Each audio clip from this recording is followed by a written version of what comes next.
అయితే ఇప్పుడు real hero Thandel Ramarao గారితో మనం ఉన్నాము. సో, మొత్తం తండేలు మూవీ గురించి తన అభిప్రాయంలోనే తెలుసుకుందాం. మూవీ ఎలా ఉంది? ఏంటి? అయితే రామారావు గారు చెప్పండి. మూవీ మీకు ఎలా అనిపించింది? మూవీ చాలా బాగుందండి. ఆ లవ్ స్టోరీ ఎలా ఉంది మొత్తానికి? అసలు లవ్ స్టోరీ అయితే ఏడుపు వస్తుంది. గుండెల్లో ఎక్కడో గుణపం దిగిపోయినట్టు అనిపించింది. నిజంగా చాలా ఏడుస్తాం థియేటర్లో. లవ్ స్టోరీ మీకు బాగా కనెక్ట్ అయిందా? చాలా నాకు ఒక్కడికే కాదు అందరికీ కనెక్ట్ అవుద్ది. ఎందుకంటే మరి లవ్ లేని అంటే ప్రేమ లేని జీవితం ఇది లేదు కదా. చాలా కనెక్ట్ అయిపోయింది. అసలు ఏడుస్తాం అందరం ఫ్యామిలీతో వెళ్ళాం కానీ చాలా ఏడుస్తాం అక్కడ.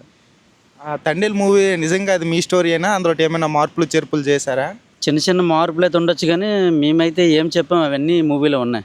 స్టోరీ మార్పులు ఏటి ఉన్నామండి ఏం లేవు కదా. ఇప్పుడు మేము సముద్రంలో పెట్టిన ఏటగాలం మేము ఒక గుజరాత్ ఇక్కడ ఒక లవ్ చేసాం, మనం లవ్ చేసి పెళ్లి చేసుకున్నాం అనుకో.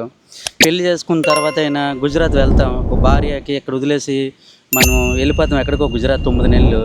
అక్కడ 30 రోజులు సముద్రంలో యాడ్ చేస్తాం. దగ్గర 25 రోజులు అయినప్పుడు బోట్ దగ్గరికి వస్తాం. ఎక్కడికి కాదు అక్కడ గుజరాత్ పోర్టుకు వస్తాం. మరి ఎంత బేగ మనకి టవర్ వస్తుంది, ఎంత బేగ ఫోన్లో మాట్లాడాలని, రోజులు ఎంత బేగ గడుస్తాయి, ఎంత బేగ మాట్లాడాలని మనకి కొట్లాడుతుంటుంది. ఎంత బేగ ఫోను టవర్ వస్తుంది అని స్లాప్ పైకి వెళ్ళడం చూడడం, ఆ సిగ్నల్ మాట్లాడడం, ఫోన్ కట్ అయిపోవడము, ఇదంతా ఇదే కదా. మరి అదే అన్నాడు చాలా అనుభవించాం. ఎంత బేగ అంటే అయిపోతే మాట్లాడాలని గంటల తరబడి మాట్లాడేవాళ్ళం ఫోన్లో, ఇవన్నీ ఉంటాయి కదా.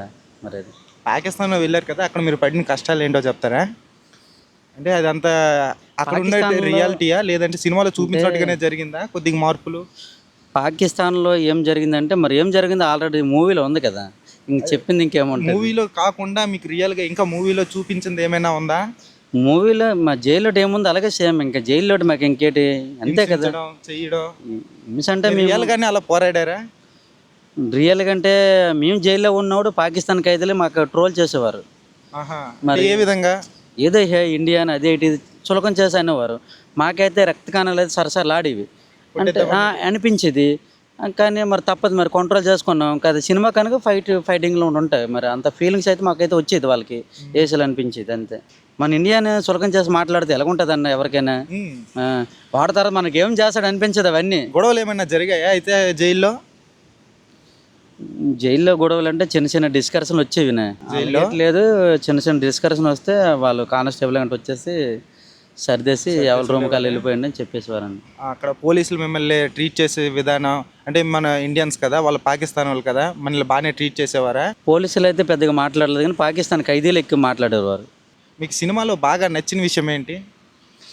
ఏదంటే ఏం తీయలేమన్నా, ప్రతిది ఉన్నన్నా. ఇప్పుడు మనం వెళ్ళడం చేయడం ఇక్కడ మా భార్యలు కూడా అంటే అప్పుడైతే లవ్ చేసుకొని మామూలు పెళ్లి చేసుకున్నాం మేము. వీళ్ళు కూడా ఎందుకు గుజరాత్ వెళ్ళిపోవడం, 9 నెలలు ఉండి ఎక్కడ ఉండిపోవచ్చు కదా, ఎక్కడ ఉండిపోయి యాడ్ చేసుకోవచ్చు కదా, మాకు ఎన్నోసార్లు సందర్భాలు చెప్పేవారు వీళ్ళు.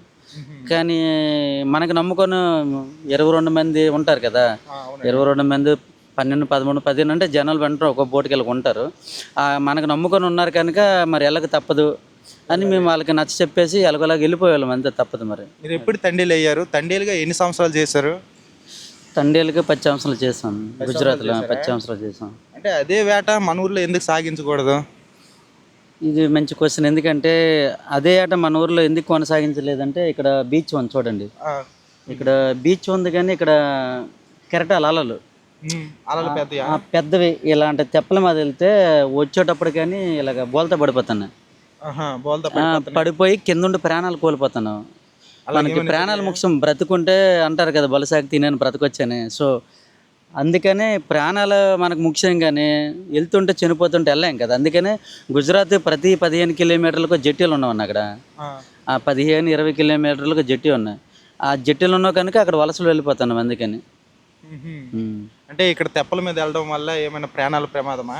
పెద్ద పెద్ద అల్లలు కెరటాలు వచ్చేయడము, వేట కొనసాగట్లేదు, ఇంటి ఇబ్బంది కూడా అయిపోతుంది.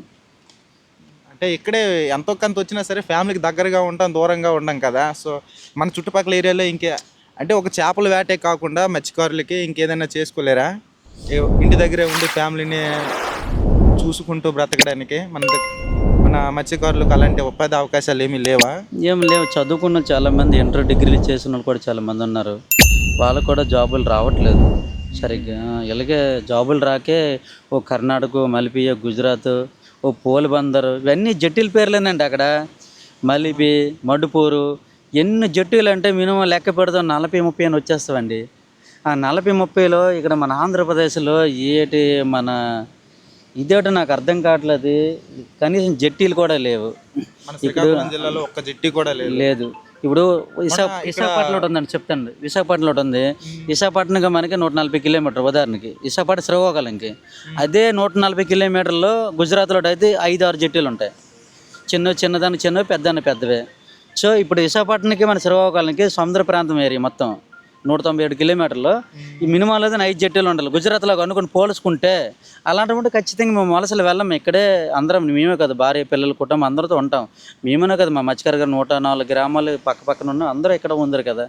అక్కడికి వెళ్ళిపోవడము, అనుకోకుండా చనిపోవడము, ఆ బాడీలు ఇక్కడ పంపించకపోవడము, బోల్డ్ అన్నీ ఉన్నామని ఇవన్నీ. మనకి ఇక్కడే దగ్గరలో బుడకొట్లపాలెంలో జట్టి వేశారు కదా. బుడగొట్లపాలెంలో అనుకున్నారన్న, కాస్త అవ్వలేదు, వెనక ముందు అవ్వద్దు అనుకో. కానీ అక్కడ ఉన్న దానివల్ల వలసలేటి ఆగవన్న. ఎందుకంటే ఒకదాంతో అవ్వదు కదా. ఇప్పుడు అక్కడ ఉన్న మాకు ఇక్కడ డిమచ్చిలాసంలో ఇక్కడ జట్టి ఖచ్చితంగా కావాలి, మినీ జట్టి. అక్కడ 300 కోట్ల జట్టి అనుకో, కనీసం ఇక్కడ 20 కోట్లు 25 కోట్ల జట్టి అయినా ఇక్కడ చిన్న జట్టి అని ఉండాలి. రాళ్ళు అంటే రాళ్ళు ఇటు బండరాళ్ళు అంటే వేస్తారు, అలాగా ఇటువైపు నుండి వేస్తారు. అంటే అలలు రాకుండా అడ్డపడడానికి ఆ రాళ్ళకి అడ్డపడతాయి కనుక అలలు రాకుండా సేఫ్గా చేరొచ్చు. ఓ నైట్ 12 అయినా 1 గంట అయినా దర్జా ఒడ్డుకు వచ్చేవచ్చు మనం. అవి లేకపోవడం నైట్ టైం కూడా చేరడానికి అవ్వట్లేదు. ఇక్కడ చాలా ఇబ్బందులు పడుతున్నాం, అందుకే వలసలు వెళ్ళిపోతున్నాం.